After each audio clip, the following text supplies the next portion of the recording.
Pulau Bali di Indonesia yang jauh telah lama menjadi tempat di mana anda boleh melarikan diri dari bandar anda dan memulakan semula. Apa persamaannya dengan sebuah kampung di pedalaman yang terpencil? Cuma di sini ada hutan hujan dan haiwan eksotik, kadang-kadang betul-betul di atas bantal anda. Kamu berdua betul-betul. Tetapi pedalaman ini mempunyai banyak sisi dan manifestasi yang berbeza. Dan tidak selalunya orang di sini bermeditasi dengan tenang dan menikmati alam semula jadi. Ada kawasan di mana orang lebih suka hiburan yang berbeza. Di Kuta contohnya, anda berjalan dan mereka tawarkan segala-galanya di sana. Itu dilarang. Jika berminat, anda akan jumpa. Di hutan Bali juga, anda boleh terjumpa vila-vila di mana pesta yang sangat luar biasa diadakan. Di sini semuanya bersifat dewasa. Para peserta meninggalkan semua kekangan mereka di luar pintu dan pesta hanya berakhir apabila fajar menyingsing. Di pesta-pesta ini segalanya dibenarkan. Bila pertama kali dengar tentang Kentucky Party, anda fikir semua orang di sana pasti sedang berasmara. Seronoknya di sini bukanlah semuanya terus terang begitu, sebaliknya ia lebih kepada hubungan di tahap emosi yang sebenar. Anda boleh terus menyatakan keinginan anda jika mereka setuju proses berlaku. Semua rakyat Rusia yang berfikiran maju telah datang ke Bali. Berapa kali kamu pernah pergi ke pesta seperti ini lebih kurang? Mungkin sekitar 200 kali. Di tempat-tempat seperti ini, hampir tiada sebarang batasan. Orang menari tanpa pakaian di mana-mana permukaan, melukis dengan tubuh mereka, menuang lilin panas cair ke dalam mulut, malah ada yang membakar diri sendiri dan menggantung diri di siling. Semua ini tidak menyebabkan kesakitan atau membahayakan kesihatan dan nampaknya memberikan keseronokan yang besar kepada semua orang. Selain itu, di pesta-pesta seperti ini, golongan muda memperoleh pengetahuan baru. Para peserta belajar cara berkomunikasi yang istimewa dengan lawan jenis. Ada satu alat yang dipanggil cahaya. Saya ajar lelaki menggunakan tangan mereka begini supaya wanita akan mengalami begini. Tiada yang lebih rumit daripada seorang wanita muda yang misterius, yang perlahan menggeliat dalam kenikmatan di tanganmu. Sentuhlah aku. Tidak lengkap tanpa kod pakaian yang ketat. Malah saya pun tidak dibenarkan masuk di sini dengan memakai seluar pendek dan t-shirt. Malu dan memalukan. Mari kita tampal puting saya. Ibu tutup video ini. Semua orang kecuali ibu saya jangan lupa langgan YouTube dan Instagram saya di mana ada banyak lagi perkara menarik dari perjalanan ini dan kita mulakan episod tentang Pulau Bali yang ajaib dan penuh warna.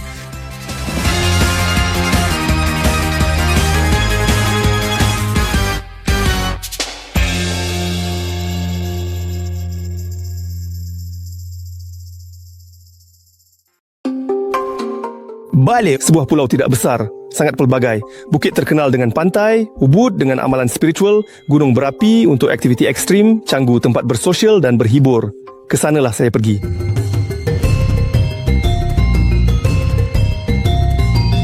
Suasana di sini sangat hijau, banyak haiwan, jalan raya tidak banyak dan moped pula sangat banyak. Pada hari-hari pertama, kepala saya berpusing ke semua arah. Semuanya sangat menarik. Lihatlah, ribuan kuil, seorang kanak-kanak besar yang pelik. Di sini ada swastika dan bendera merah dan di sebelahnya pula terdapat tugu yang mengangkat tangan ke arah matahari. Selain itu, orang Bali sentiasa meraihkan sesuatu dan selagi mereka melakukannya di tengah jalan, semua orang hanya menunggu sehingga mereka selesai melintas. Tidak bosan dalam kesesakan lalu lintas?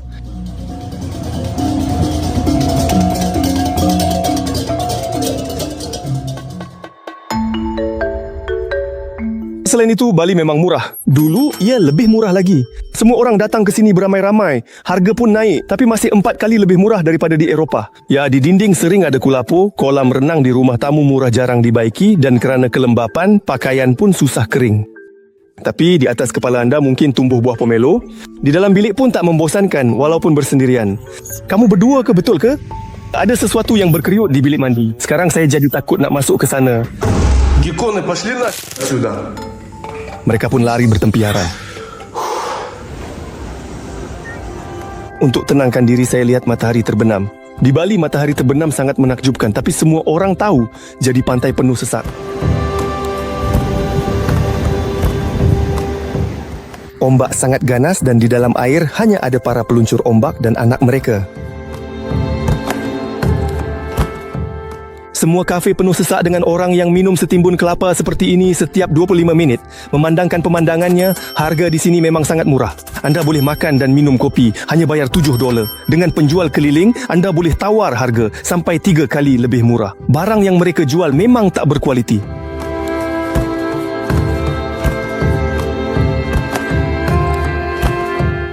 Semakin gelap, semakin banyak unggun api yang dinyalakan di pantai. Tetapi di rumah-rumah berdekatan juga mula menyala dan menyalakan api. Ini Tonya. Dia datang ke sini khas untuk menghadiri parti dewasa dan sukar untuk memutuskan pakaian apa yang hendak dipakai.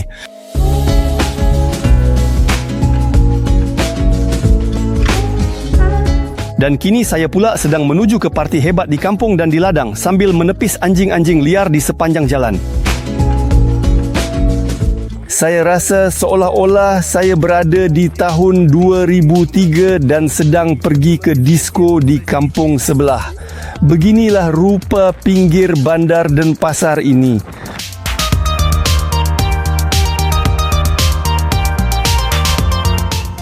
Bahagian terakhir adalah yang paling sukar. Yang paling penting, jangan terperangkap dalam lopak. Di tengah belukar, sebuah villa hebat mula bersinar menerangi kawasan. Bayaran masuk $200, memang pelik datang dengan moped. Walaupun di Bali biasanya semuanya sederhana, di sini tidak boleh masuk dengan pakaian biasa dan saya dipaksa untuk menukar pakaian. Kalau tidak, tiada penggambaran dibenarkan. Pendek kata, saya tidak dibenarkan masuk ke parti, dipaksa menanggalkan pakaian dan memakai sesuatu yang tidak sopan. Ini kali pertama dalam hidup saya lakukan perkara ini. Elemen utama pakaian semua orang di sini ialah tali pinggang seperti ini. Ia dipanggil portupei. Ibu, tutup video ini. Seluar pendek yang hodoh pun terpaksa saya tutup dengan jubah hitam. Sekurang-kurangnya masih ada seluar pendek yang tinggal dari kehidupan lama saya. Lihatlah kau, memalukan. Mari kita tampal puting saya. Boleh. Saya malu. Bahagian yang terlalu terdedah saya tampal dengan apa saja yang ada. Ya, penemu bual memang serius, sudah tentu.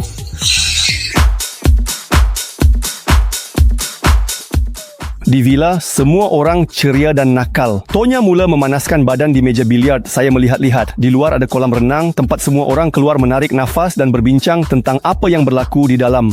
Tingkat pertama dikhaskan untuk parti itu sendiri. Persembahan dan pertunjukan. Ada DJ dan bar percuma, jadi suasana di sini memang semakin meriah. Sangat menarik.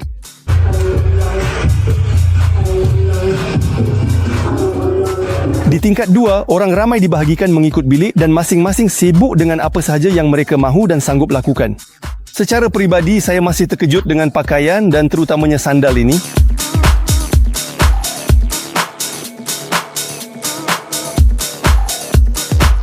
Ini Vadim.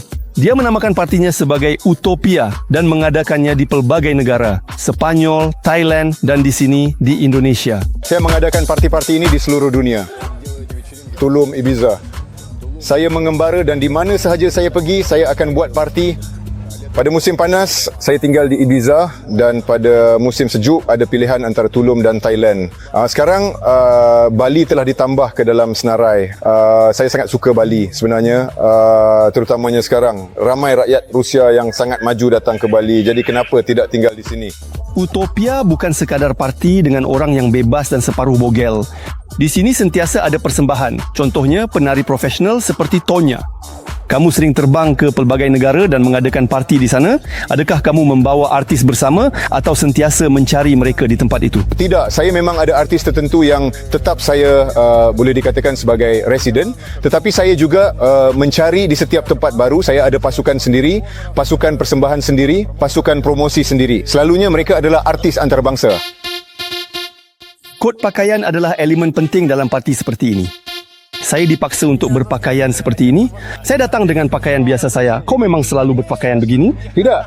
Saya yakin kamu memang sentiasa kelihatan seperti itu. Sebenarnya, saya juga menganjurkan parti yang bukan parti BDSM. Ia adalah parti biasa, tetapi dengan kod pakaian dalam beberapa gaya, salah satunya ialah BDSM. Tetapi ia bukan hanya BDSM, ia juga fantasi, cyberpunk dan pelbagai gaya futuristik. Katakanlah, ini adalah peluang untuk orang ramai menonjolkan diri melalui penampilan mereka. Dengan melangkaui batas penampilan luaran, anda juga mengubah dunia dalaman anda.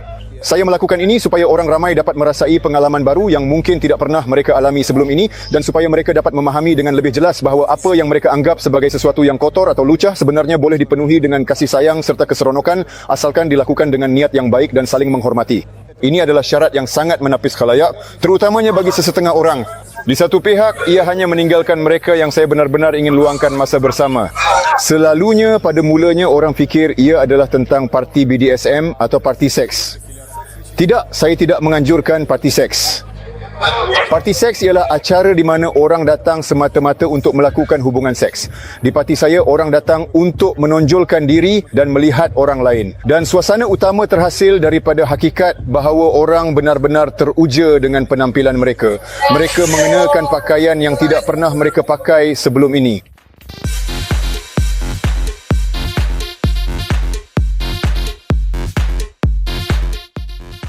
Bagaimana lagi para pengunjung dihiburkan sementara mereka memilih dengan siapa ingin menghabiskan malam? Ini adalah shibari. Pada malam-malam yang membosankan, orang Jepun mencipta cara untuk mengikat satu sama lain. Seni ini ternyata begitu menarik sehingga tersebar ke seluruh dunia. Model digantung pada siling dan perlu benar-benar rileks manakala tuan shibari. Jika melakukan sesuatu dengan salah, boleh menyebabkan kesakitan. Maxim telah berkecimpung dalam shibari selama 11 tahun. Secara keseluruhan, bolehkah ini berbahaya? Ini boleh menjadi berbahaya. Kecederaan memang berlaku. Malah bagi tuan profesional yang sangat berpengalaman, kadang-kadang kecederaan tetap berlaku. Apa itu? Regangan tendon atau apa? Bukan, ini tekanan pada saraf dan seketika tangan hilang deria rasa. Tapi selepas itu semuanya pulih semula. Shibari. Apa itu?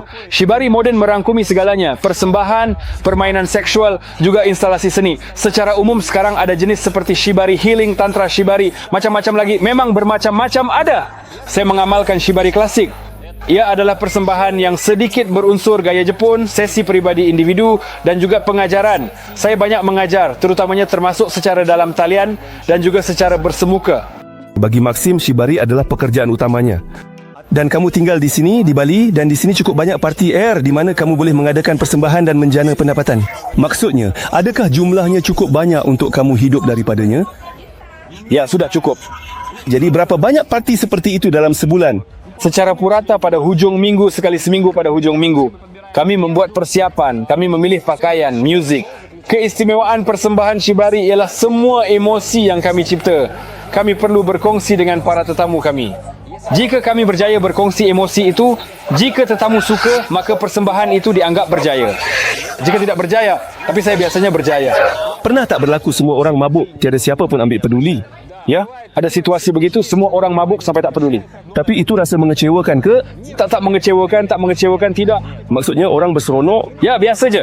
Tugas saya menggembirakan tetamu secara visual. Jika tetamu suka, mereka akan beri maklum balas positif kepada penganjur dan penganjur akan jemput saya lagi.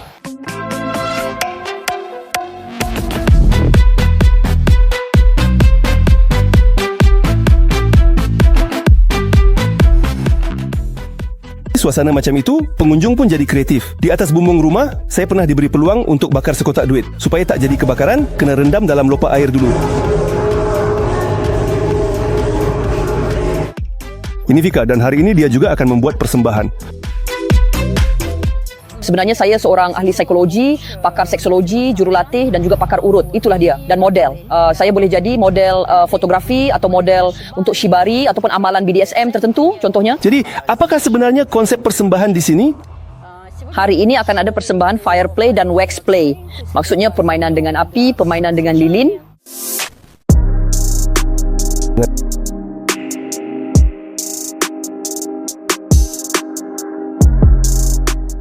Senyuman manis itu, Vika mengeluarkan peralatannya dan mula melakukan perkara-perkara yang tidak dijangka pada model muda yang berbogel. Sebagai permulaan, dia menaburkan badan dengan glitter berkilauan yang mempesona supaya semuanya kelihatan lebih meriah. Kemudian, hampir serta-merta, dia dengan hati-hati menyalakan sesuatu yang sangat mudah terbakar di atas model dan model itu malah menyukainya. Selepas itu, Vika menuang lilin panas ke atas model terus dari lilin yang menyala dan kemudian dari 3 batang lilin sekaligus. Orang di sekeliling terkejut dan teruja, terutama lelaki. Yang lain pula merakam semuanya dengan video sebab nanti tiada siapa akan percaya bahawa semua ini benar-benar berlaku. Lilin itu sudah sejuk dan ia perlu ditanggalkan. Untuk itu, Vika mempunyai pisau khas. Inilah dia mengikis lilin itu terus dari tumit model dengan pisau tersebut. Sebagai penutup, untuk mengukuhkan emosi, Vika menggunakan roda khas bergigi di atas badan dan mereka bersama-sama makan banyak lilin panas.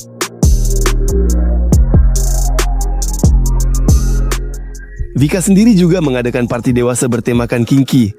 Kinky adalah tentang eksperimen seksual peribadi, tentang merealisasikan dan mencipta fantasi, tentang sesuatu yang baru, emosi, pengalaman dan yang paling penting, kebebasan. Maksudnya, kebebasan, segalanya dibenarkan. Pendedahan separa atau penuh, interaksi separa atau penuh, termasuk ciuman dan seks. Dan begitu juga bilangan orang yang terlibat juga tidak dihadkan. Dan asas utama organisasi ini ialah budaya persetujuan. Maksudnya, tiada apa-apa yang boleh berlaku tanpa keinginan orang lain. Maksudnya, jika saya ingin menyentuh kamu, saya perlu bertanya kepada kamu, boleh tak saya sentuh kamu? Dan kamu pun jawab, boleh, saya sentuh awak. Saat itu, iaitu setelah mendapat keizinan secara lisan, bukannya sebab kamu rasa Mengenyit mata. kamu macam sentuhlah saya. Jadi ruang ini memang dikhaskan untuk keselamatan di mana kamu boleh menanggalkan pakaian atau menjadi gay atau bi dan tiada siapa pun akan berkata ew kepada kamu. Kerana itu, ini pilihan kamu, tubuh kamu, urusan kamu, kami menyokong. Seperti ditegaskan Vika, parti seperti ini adalah seni dahulu, barulah yang lain. Biasanya, saya tidak mengatakan supaya orang datang untuk seks. Maksudnya, saya tidak menjemput untuk seks, tetapi untuk pengalaman, emosi, impresi baru kerana kami mengadakan pelbagai bengkel dalam bidang tantra dan urutan. Apa perbezaan utama sebenarnya pada pendapat kamu apabila kamu mengadakan parti di sini, di Bali, di Thailand atau di Eropah, misalnya di Ibiza? Compound. Sebagai contoh, apabila saya mengadakan parti di Tulum agak pelik. Kebanyakan meja dibeli oleh orang Rusia. Tetapi di Ibiza, contohnya, tahun ini orang Rusia sangat sedikit. Jadi semua tetamu kebanyakannya adalah penduduk tempatan, iaitu orang yang tinggal tetap di Ibiza. Dan hampir tiada orang Rusia.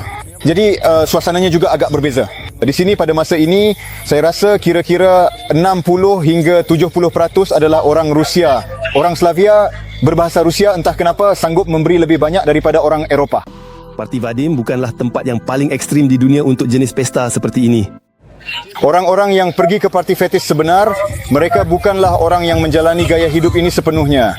Terdapat beberapa tempat di dunia di mana orang-orang ini berkumpul. Mungkin yang terbesar adalah di London. Di sana ada satu acara yang dipanggil Torture Garden. Torture Garden dianggap sebagai kelab fetis terbesar di Eropah, termasuk lantai tarian dan penjara bawah tanah sadomasokisme yang lengkap. Apa saya suka di sana adalah bila anda datang, anda sedar jika anda fikir anda menyimpang, anda sebenarnya tidak menyimpang. Anda boleh tenang. Orang yang benar-benar menyimpang adalah orang lain di sana. Di sana semuanya jauh lebih lucu dan juga lebih ekstrim. Saya tidak buat parti fetis untuk orang yang memang sudah biasa pergi ke parti fetis. Saya buat parti fetis untuk orang yang selama ini langsung tidak pernah terfikir untuk mencuba perkara seperti itu. Mereka cuma bosan dengan kelab-kelab yang sama, di mana hanya nama DJ yang berubah, tapi pada dasarnya semuanya tetap sama. Sebenarnya, ya begitulah, memang begitu. Menjelang pagi di villa, orang ramai mula berpecah. Sebahagian tidur, ada bersendirian, ada juga berkumpulan. Di lantai tari, sekumpulan orang bertenaga masih menari. Susah payah memanggil teksi di kawasan terpencil. Saya, sebelum pergi ke satu lagi parti penuh sensasi, perlu tidur dan segarkan diri dulu.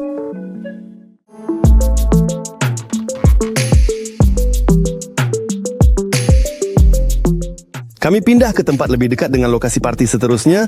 Di rumah, kulat dan semak belukar tumbuh, manakala di tepi jalan terdapat gerai dalam pondok usang. Kami memecut bukan sahaja melawan arus, malah di kaki lima bertentangan. Malas terperangkap dalam kesesakan lalu lintas.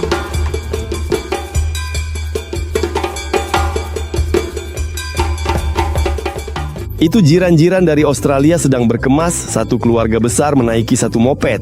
Dan bersebelahan dengan hotel kecil itu terdapat sawah padi. Tiada satu pun tanah yang dibiarkan kosong. Tinggal kira-kira 10 meter sahaja dari pagar ke pagar. Dan semuanya telah dibangunkan.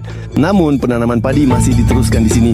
Di setiap langkah dan di setiap pondok yang dibina daripada apa sahaja, pasti ada gerai kecil. Mereka menjual kopi 3 dalam 1 dan botol air. Ini penunjuk ke rumah tempat tukang tilik tinggal. Di sini saya sampai berhenti untuk berdiri di tempat yang bersih. Jika mahu, anda boleh jumpa kedai membaiki iPhone dan juga kedai klasik. Di dalam kedai, anda boleh dapatkan kelapa sejuk. Inilah kelapa-kelapanya terletak di situ. Harganya $1, 15,000 ringkasnya, duit tempatan. Mereka akan membukanya di situ juga. Beri anda straw dan anda boleh terus minum. Rasa terkejut dengan timbunan sampah di Bali akan hilang dengan sangat cepat. Begitu juga dengan dapur yang bersebelahan dengan bengkel membaiki motosikal yang kotor. Tapi kenapa tidak makan di sini juga? Makanannya sedap dan murah, tapi nampaknya boleh ada kejutan tertentu. Sebab itu saya jarang makan begini.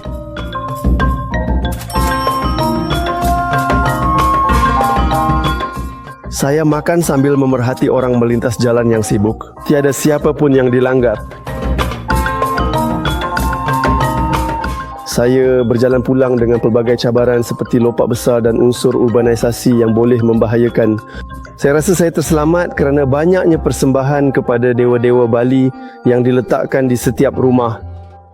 Mereka dengan bijak membengkokkan papan tanda supaya orang tidak terhantuk kepala. Tapi nampaknya ini untuk orang yang lebih rendah sedikit. Selepas itu kaki lima terus sahaja berakhir. Hujan lebat tropika berhenti secepat ia bermula dan saya pun tiba di sebuah lagi vila ajaib. Di dalam, suasana sudah hangat. Ada yang sudah berpelukan berpasangan, ada yang beramai-ramai, manakala saya pula terkejut lalu duduk di meja. Di ruang tamu di tingkat bawah, suasana masih lagi tenang. Bila saya gugup, saya makan banyak. Lebih-lebih lagi. Saya menyendiri di sudut. Saya sudah makan sandwich yang ketiga. Perkara yang paling menggembirakan saya di sini ialah tiada kod pakaian yang ketat. Saya boleh berpakaian seperti biasa dan selepas itu saya pun boleh tunjukkan video ini kepada ibu saya dalam bentuk tertentu. Saya tidak akan rasa malu kerana diri saya di parti seperti ini tiada yang malu-malu dan semua pintu terbuka.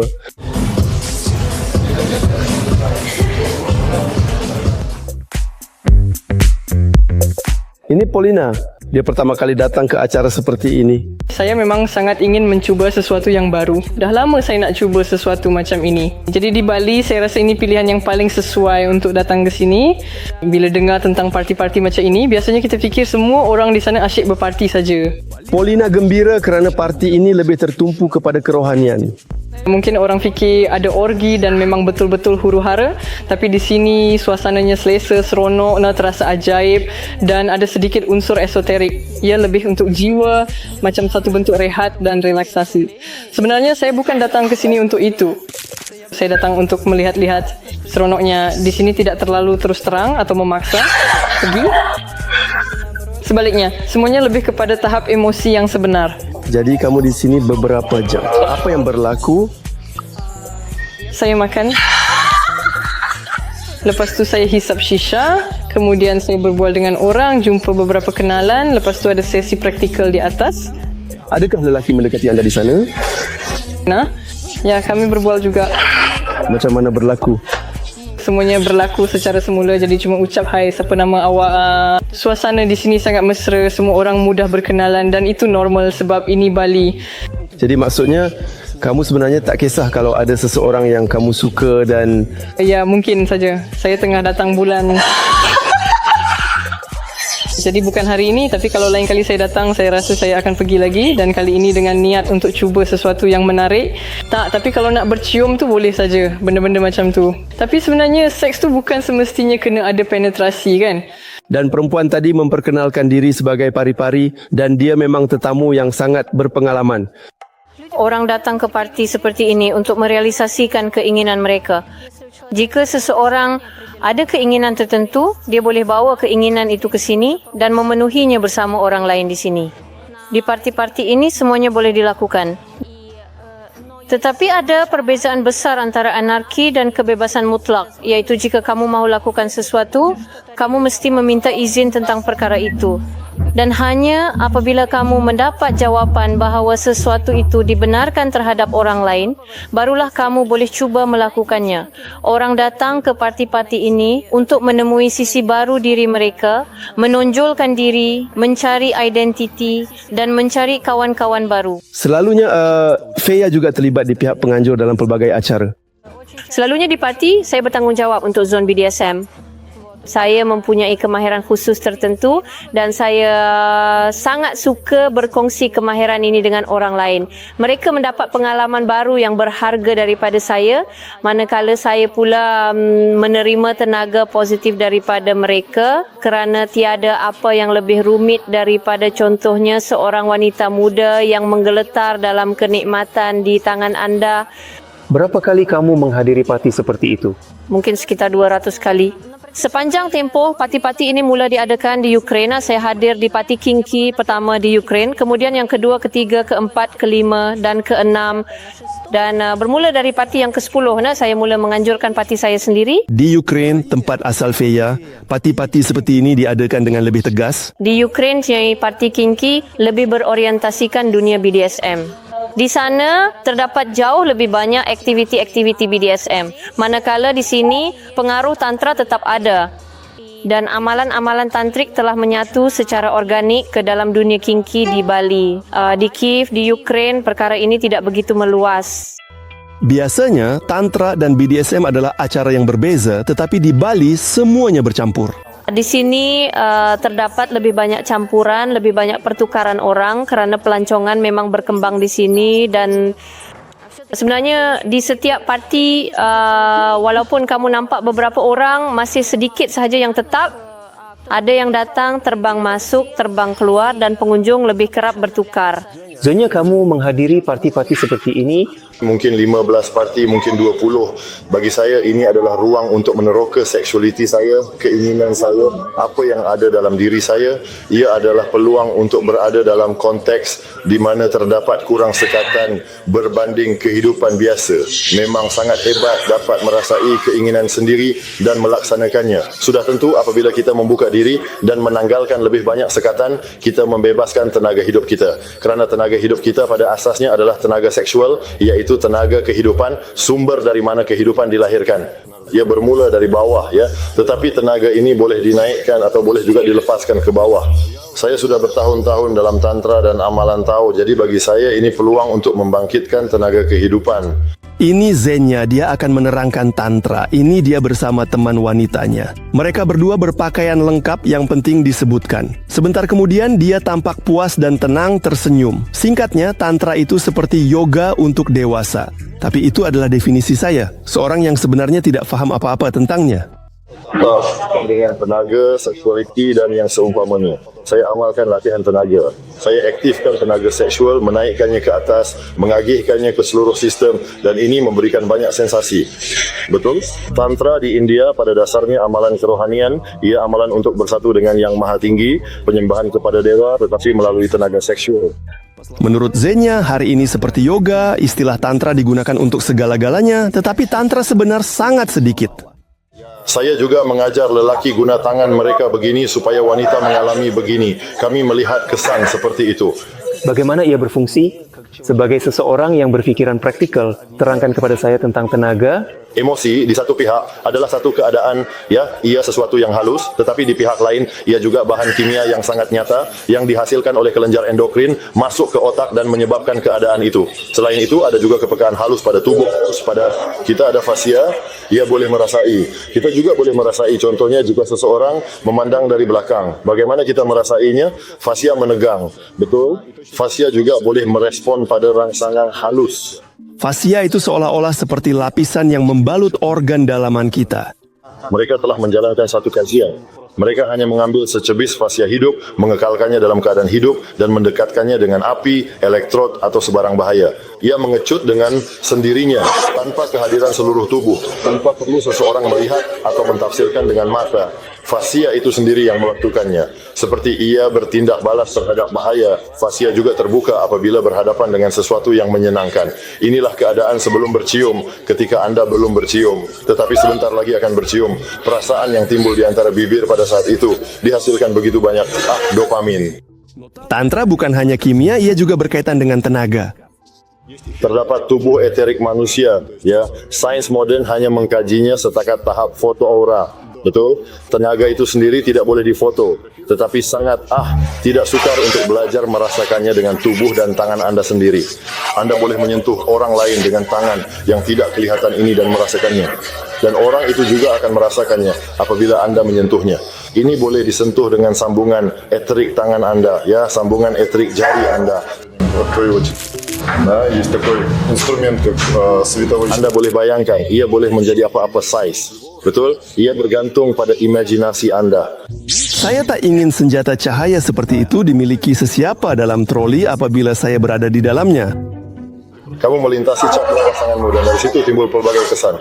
Cakra-cakra itu diaktifkan, dia menutup matanya dan langsung tidak melihat, lalu semua ini pun bermula padanya. Saya boleh mencetuskan tenaga orgasme di pelbagai bahagian struktur tenaga dirinya.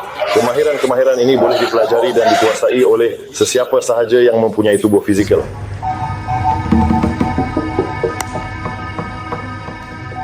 Di villa ini terdapat banyak bilik tidur yang terbuka dan setahu saya tidak berkunci. Saya tidak tahu. Setakat ini belum ada sesiapa yang sampai ke bilik tidur ini. Adalah logik bahawa di pesta kinki, perkenalan secara kebetulan sering berlaku. Tetapi mereka ada peraturan dan tiada siapa akan membenarkan anda berkenalan rapat begitu saja. Bayangkan 2 orang di sini sudah berhubung. Bagaimana secara teknikal selepas itu? Bolehkah mereka menutup diri di dalam bilik atau bagaimana? Tidak boleh menutup diri. Kami tidak membenarkan pintu ditutup kerana itu adalah bilik bersama. Begitulah. Dan sudah tentu jika mereka tidak mahu sesiapa menyentuh mereka atau masuk ke dalam bilik, mereka boleh meminta supaya tidak diganggu. Begitulah. Tetapi secara umum, kami berusaha supaya orang belajar untuk mengabaikan keadaan sekeliling dan menikmati diri dalam apa jua situasi. Ini sekali lagi merupakan aksi yang sangat hebat daripada Vika. Dia boleh dikatakan menari dengan penuh keyakinan dan keberanian di atas badan lelaki yang tidak memakai pakaian, memperlihatkan kemahiran dan keanggunannya dalam setiap gerakan yang dilakukan.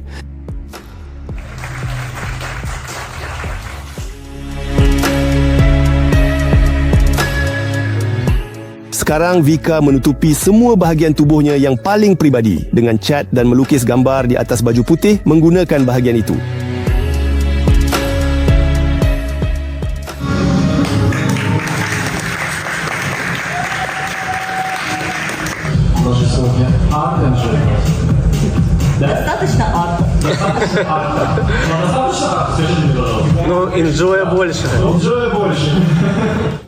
Seni seperti ini memang bernilai dan Vika menjual baju T yang telah disentuh oleh semua bahagian tubuhnya di lelongan.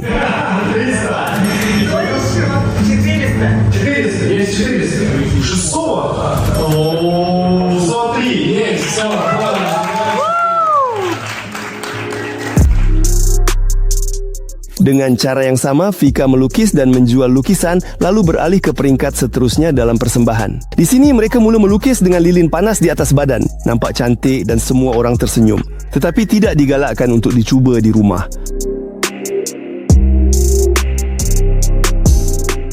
Selepas mereka menyiram Vika, hasilnya memang cantik. Tidak dapat menahan diri. Beginilah saya merosakkan lukisan yang bagus itu.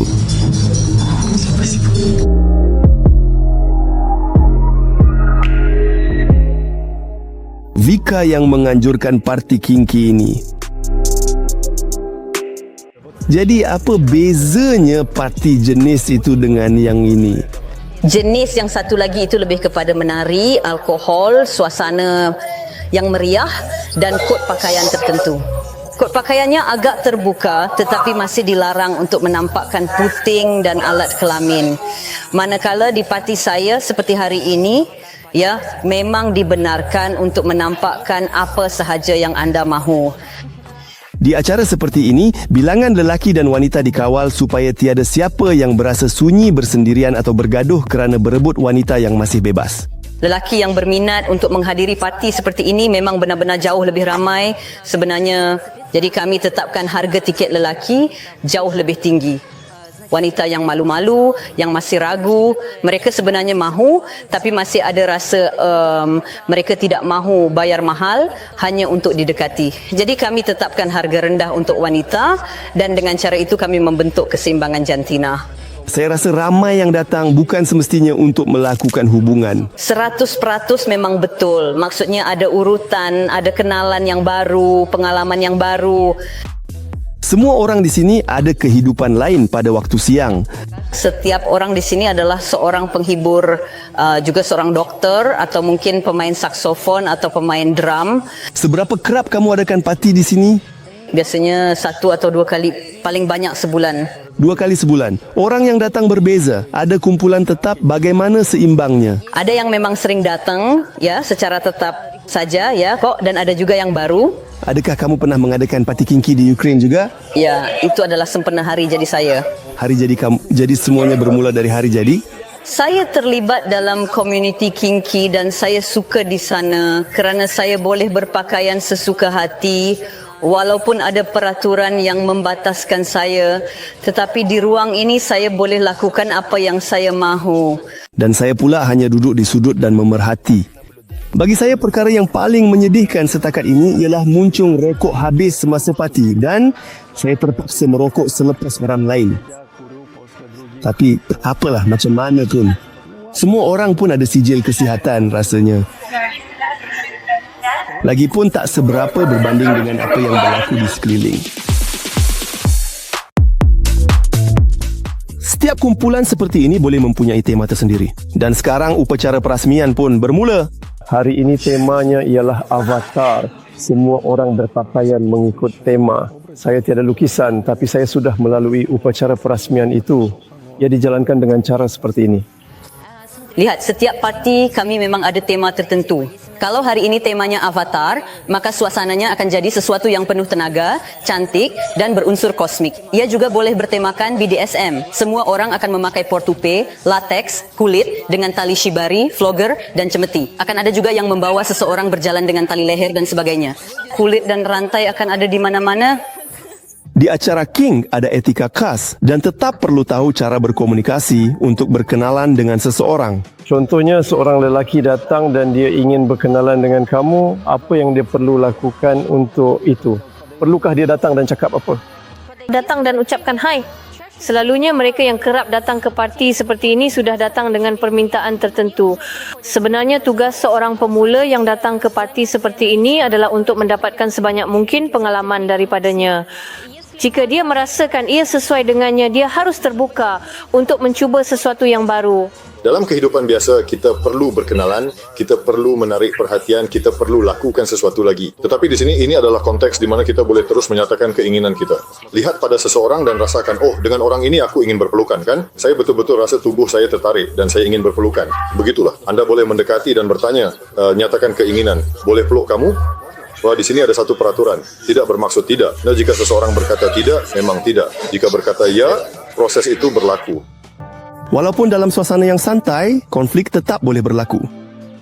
Ada yang tidak menyukai seseorang, ada yang bertembung dengan orang lain dalam beberapa situasi, ada yang ingin berinteraksi dengan seseorang tetapi tidak berjaya. Dan mula terkumpul beberapa perkara di mana orang mula berasa tidak selesa dalam kalangan orang lain. Adakah orang pernah benar-benar tidak berpuas hati? Sudah tentu, memang ada. Selalunya mereka adalah lelaki yang datang ke parti dengan tujuan khusus untuk seks.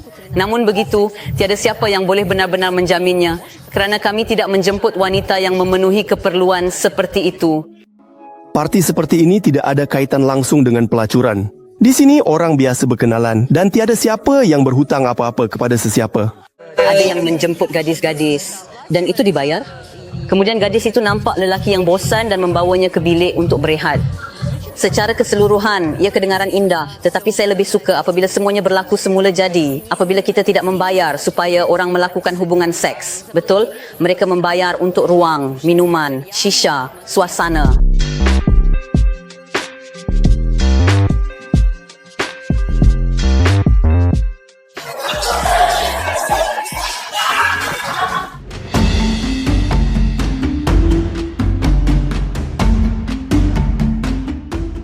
Mari kita kembali ke Bali pada siang hari dan ingat betapa indahnya pulau ini. Di sini ada banyak air terjun dan yang ini antara yang paling kuat. Bayaran masuk dikenakan tetapi hanya sedikit lebih dari $1. Tandas yang baik, 10,000 untuk mandi, 5,000 untuk buang air kecil, buang air besar pun 5,000.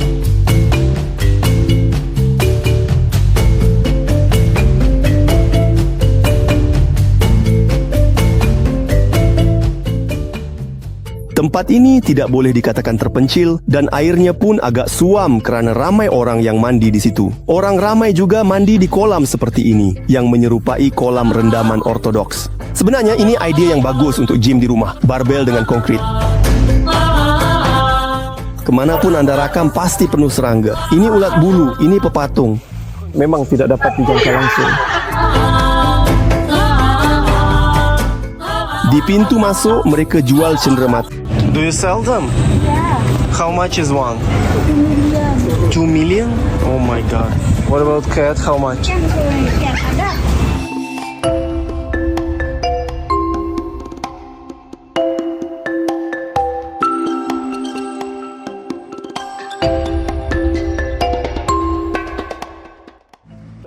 Rasanya seperti orang Bali sengaja memilih hidangan kebangsaan mereka ialah daging babi kerana orang Bali bukan Muslim, manakala sebahagian besar Indonesia adalah Muslim dan sering timbul pertikaian atas dasar agama.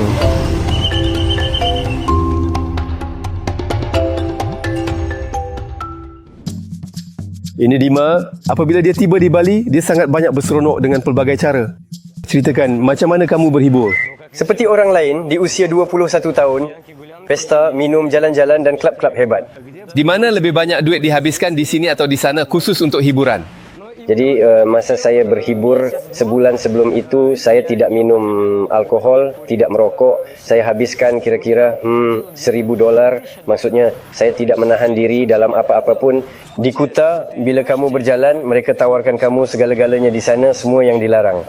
Hari kedua, belum ada tawaran, saya belum jalan. Salah tempat. Kalau kamu berminat, sudah tentu kamu akan jumpa juga. Dalam mod berhibur, memang duit cepat habis walaupun di Pulau Bali yang tidak mahal. Secara keseluruhan, saya habiskan antara 3 hingga $4,000. Jadi $100 sehari secara purata bertambah bila kamu mula berhibur. Ya, betul. Untuk apa itu? Untuk apa $100 itu dibelanjakan? Nah, itu secara purata. Secara purata, ia untuk shisha, bir di sini sangat mahal dan juga macam-macam seperti bayaran masuk ke kelab, bukan kelab, pelbagai beach club yang menarik. Kamu ada berkenalan dengan gadis tempatan, gadis Asia ke? Saya sendiri tidak, saya tak tahu bahasa Inggeris. Abang saya tinggal di sini lama, dia hanya bergaul dengan mereka. Maksudnya dia berkenalan dengan orang Bali tanpa masalah? Memang tak ada masalah. Dima tak merancang untuk berpindah ke Bali, tapi bila berdepan masalah kerja, dia ambil risiko, tinggalkan semuanya, terbang ke sini. Saya jadi gila terus beli tiket sehala. Saya datang ke sini kerana orang-orangnya, sebab saya tahu sebenarnya di sini ramai orang yang pelbagai latar belakang. Di sini saya dapat ramai kenalan baru yang sangat berguna. Dima bekerja di villa, menguruskan pengiklanan. Saya tahu di sini saya boleh hidup dan belanja $2,000 atau $3,000. Visa ini adalah $35. Itu sewa motor masa saya baru sampai dulu.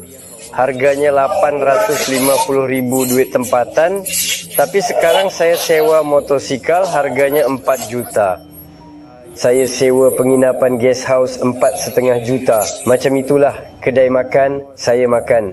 Secara keseluruhan, kalau makan malam, harganya sampai $200, kadang $250. Beribu-ribu, benar?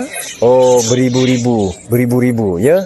Bila kami pergi ke kelab malam, sekali keluar boleh habis 5 atau 6 juta. Jadi boleh habis sampai $200.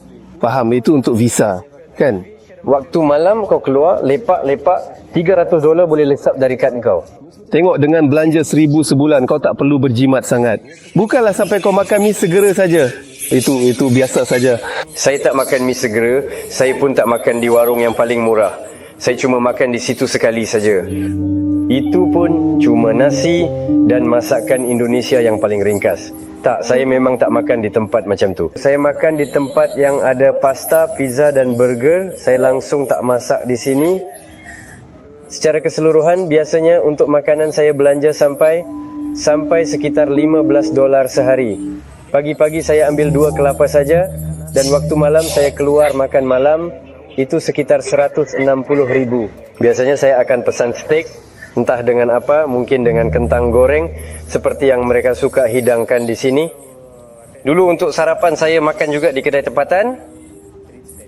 Bayangkan schnitzel saya cuma $35,000. Walaupun Dima tinggal di tepi laut, dia sangat jarang pergi ke pantai. Pantai di sini sangat kotor, terutama di Kuta, Seminyak dan Canggu. Itu memang sudah biasa. Sebenarnya di sini ada orang mandi laut atau hanya untuk berselancar saja? Tentu ada yang mandi. Berenang? Ya, sentiasa ada, dulu tak sekotor ini. Kalau nak tahu ini, itu dibawa oleh ombak? Ya. Tapi bayangkan kau sedang mandi laut, tiba-tiba ombak bawa kelapa kena kepala kau. kelapa kena kepala saya. Tentang kehidupan ekspatriat di Bali, saya pernah buat satu episod khas. Tonton selepas video ini kalau belum pernah tengok. Banyak perkara menarik dari Indonesia saya kongsikan di Instagram saya. Jemput singgah di Instagram, saya masih Vova Karmanov.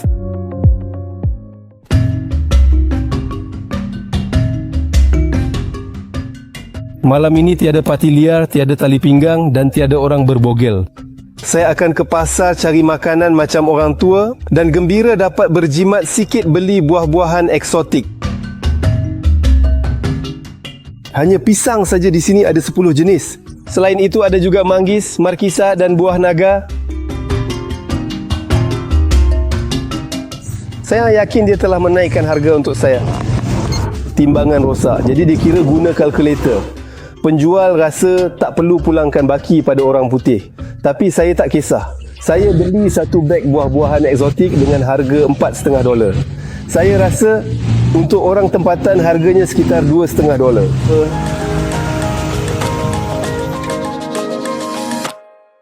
Ini adalah episod tentang Bali yang sedikit berbeza. Bukan seperti yang biasa kita dengar. Walaupun bagi ramai orang apa yang berlaku mungkin nampak terlalu berani, suasana pesta Bali yang jujur tetap dipenuhi dengan kebaikan, kegembiraan dan saling menghormati. Langgan saluran YouTube dan Instagram saya supaya tidak terlepas episod baru. Di semua platform itu, saya dikenali sebagai Vova Karmanov. Saya rasa saya akan makan buah-buahan dan menonton semula bahan ini sekali lagi. Jumpa lagi.